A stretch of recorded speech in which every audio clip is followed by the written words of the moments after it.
Man, what's up, everybody? Welcome back to another episode of EOS. It's 1090 Jake, man. I'm rocking with y'all rocking with me. And for this video, we're going to be breaking down another aspect of YNW Melly's case. Just recently, it was posted on Instagram that his manager, 100K Track, might be snitching and allegedly handed over Melly's phone to the police, which is now one of the biggest pieces of evidence in his case.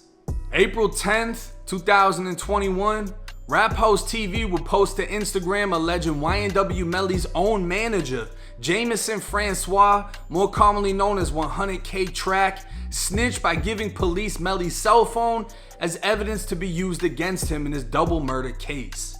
Now, this is a big allegation to be making without proof, but a blurred but eligible picture of court paperwork was also posted. And if you've been rocking with me for a minute, you know I always get the paperwork.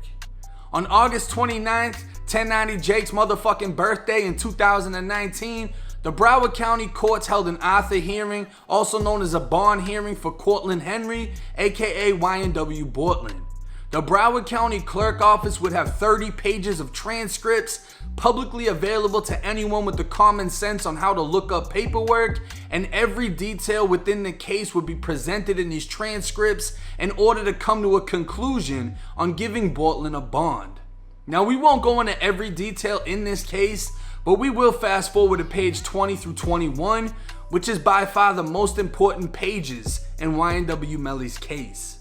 At the end of page 20, State Attorney Bradley states, and then we also have a video of Mr. Demons, also known as Melly, admitting to shooting two individuals in the head. The courts then proceed to play the video in which Melly can be heard saying, "There's no regrets for the shit I did for that to die."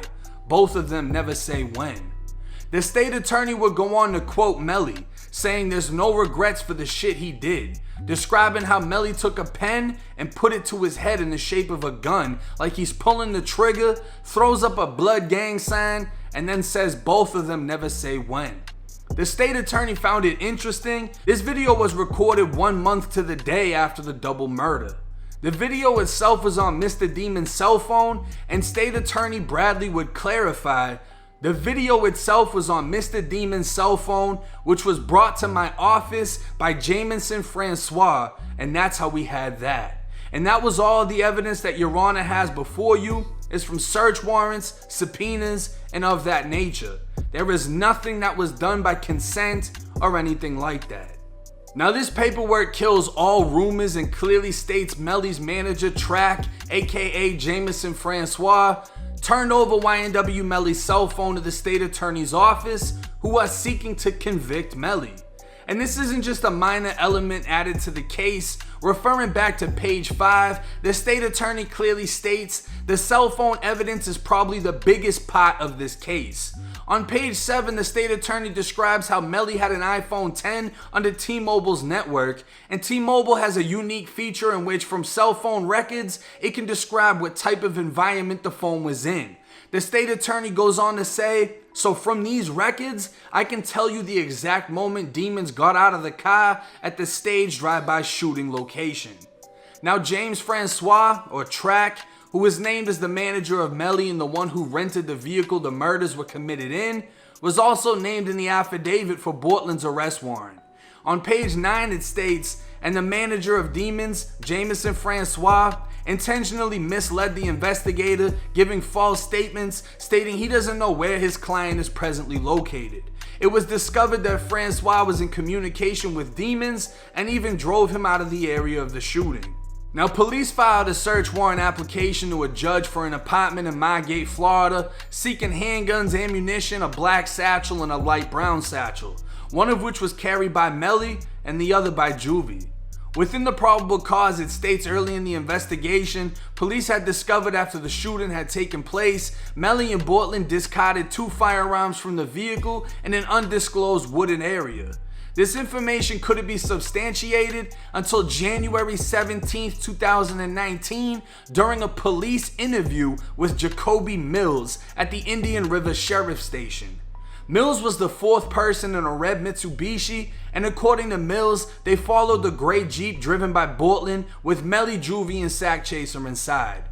Mills added the gray Jeep was behind them as they passed the McDonald's, but when they arrived at the gate to their home, no one was behind them.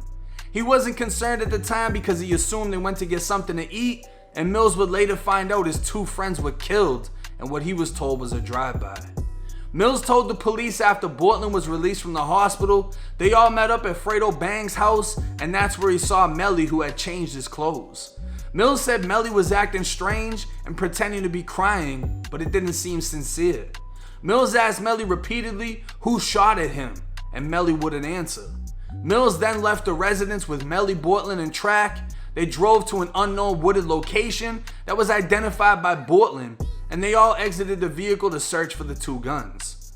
Mills said he found a .40 cal that was covered in blood, the same caliber recovered from the bodies of the victims. Mills added upon recovering the firearm, Track took custody of the firearm and said he would take care of it, and the firearm was never seen again.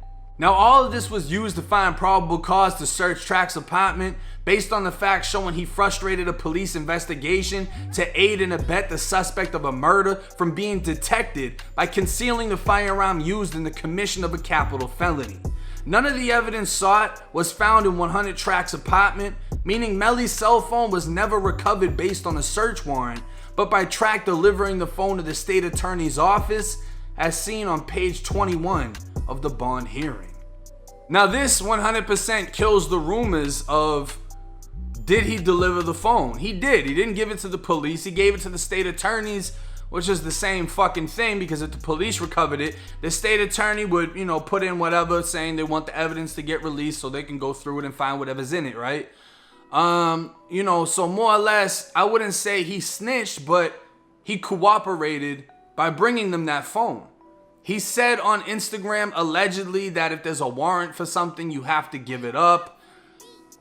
I don't know how they knew he had the cell phone, because they did a search warrant on his house. They didn't find the guns. They didn't find anything. And throughout all the paperwork, it sounds like Track is going against the police. He misled the investigators. He was telling them the wrong shit. He denied knowing where Melly was when they later proved he was talking with Melly. And then allegedly he got rid of one of the murder weapons. Now the snitch in the case is this motherfucker Jacoby Mills, who's from Vero Beach, Florida, and was apparently friends with the whole YNW from Vero Beach, wherever the fuck Melly's from, right? Some small ass place. That's who's telling all the fucking information. Oh, Melly was crying, but he didn't look sincere. I asked him who shot, but they didn't answer. We drove over here and Bortland said this is the spot, and I found a gun, but Track took it. That's the motherfucker that's snitching, flat out. He's saying the most shit out of anything. Now, he doesn't know who killed who because he wasn't there for that. But the information that he gave up isn't helping the fucking case. As far as Track, I don't know how the fuck they knew he had a phone, but if the police or the state attorneys called me and said, hey, we know you got this phone, we want you to turn it in. What phone? Y'all do the search warrant, you ain't find the phone, there ain't a phone, whatever happened to that phone, I don't know what happened to that phone. I'm not gonna bring the phone to you and hand it over. And the reason this is fucking them is because of the video they found inside of it. So in my case, when they did a search warrant on my house, they took all the electronics out of my house. And what they do is something called a cell phone extraction.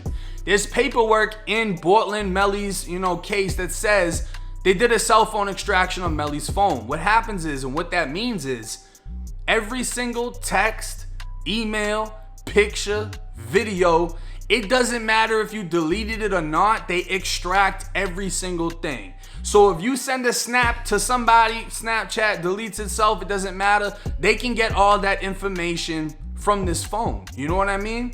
So most likely the video was deleted and the cell phone extraction produced the video. Now if Track went through and deleted a whole bunch of shit before he turned it in with the intentions of, all right, I'm gonna give y'all the phone, but there's nothing on it, they were still able to get that information.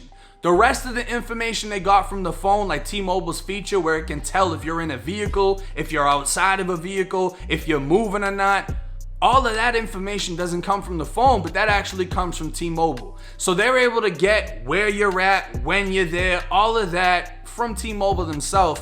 They don't need the cell phone for that. But that is another reason why the cell phone is one of the biggest pieces of evidence.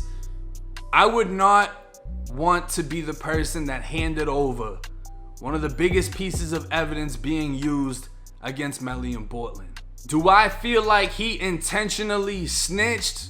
No, I don't. Because if he was gonna do that, I don't think he would have did all the other things that he's done in the case. Did he cooperate by handing over a phone, which was obviously requested? It's obvious, right? I mean, there's no need to say yes because the paperwork tells us that's exactly what happened.